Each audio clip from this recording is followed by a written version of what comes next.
Hi viewers. இன்றைக்கி interstellar படத்தை பற்றி தான் பார்க்க போகிறோம். இன்டர்ஸ்டெல்லரோட சிம்பிளாக சொல்கிறேன் அது ஸ்டோரியை. அதாவது இந்த பூமி வந்து கொஞ்சம் கொஞ்சமாக அழிஞ்சிட்டே இருக்குது. மனிதர்கள் வந்து வாழ தகுதி இல்லாத இடமா மாறிட்டே இருக்குது. ஸோ அதுக்காக என்ன பண்ணுறாங்க, நாசா வந்து இந்த பூமி மாதிரியே வேறு கிரகங்கள் இருக்கா அப்படின்னு பார்க்கறதுக்காக ஒரு 10 பேரை அனுப்பிச்சி வைக்கிறாங்க. ஒரு 10 பிளானட் கண்டுபிடிக்கிறாங்க. அந்த 10 பிளானட்லேயும் 10 பேர் அனுப்பிச்சி வைக்கிறாங்க. ஸோ அந்த போன 10 பேரில் 3 பேர் மட்டும் தான் சிக்னல்ஸ் அனுப்புகிறாங்க பூமிக்கு, நாசாக்கு. ஸோ மிச்சம் 7 பேருமே சிக்னல்ஸ் அனுப்பல. அவங்கள பற்றி எந்த இன்ஃபர்மேஷன்ஸ் இல்லை, ட்ராக் பண்ண முடியல.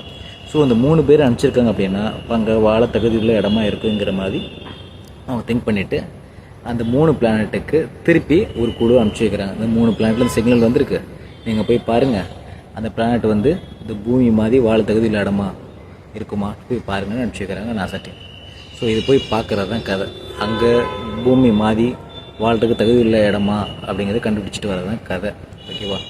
ஸோ இதை கிறிஸ்டோபர் நோலன் என்ன சொல்லியிருக்காருன்னா, அதாவது இந்த பூமி விண்வெளி வேற்றுக்கிரகம் இது எல்லாத்துக்குமே கால நேர வேறுபாடு இருக்குங்கிறாங்க. அதாவது தோராயமாக சொல்ல போனால் இந்த பூமியில் இங்கேருந்து ஒருத்தர் இருக்க 35 வயசில், அதே ஆள் 35 வயசில் உள்ள ஆள் விண்வெளிக்கு அனுப்புகிறப்ப, வேற்றுக்கிரகத்தை அனுப்புகிறப்ப அவர் 1 வயசு அவருக்கு ஆகிறப்ப, விண்வெளியில் இருக்கப்போ 1 வயசு ஆகிறப்ப, வேற்றுக்கிரகத்தில் இப்போ 1 வயசு ஆகிறப்ப, இவருக்கு பார்த்தோன்னா இங்கே 10 வயசு கூடியிருக்கும். இங்கே 35 வயசில் உள்ள ஆள் 45 வயசு ஆகிருப்பார். அவருக்கு 1 வயசு தான் ஆயிருக்கும். ஸோ இந்த கால நேர வேறுபாடை தான் வந்து கிறிஸ்டோபர் நோலன் வந்து இந்த படத்தில் எக்ஸ்பிளைன் பண்ணியிருப்பார். ஸோ இவங்க இந்த 3 கிரகத்துக்கும் எப்படி போனாங்க, பிளாக் ஹோல் வெளியே போனாங்கிறத கிறிஸ்டோபர் நோலன் எக்ஸ்பிளைன் பண்ணி சொல்லியிருப்பார். படம் நல்ல படம், மிஸ் பண்ணாமல் பாருங்கள். ஓகேவா? டிஸ்கவரி தமிழில் இருக்குது. ஸோ உங்களுக்காக புரியணுக்காக இந்த ஒன்லைனில் நான் சொல்கிறேன். சரிங்களா? தேங்க்ஸ். பாய்.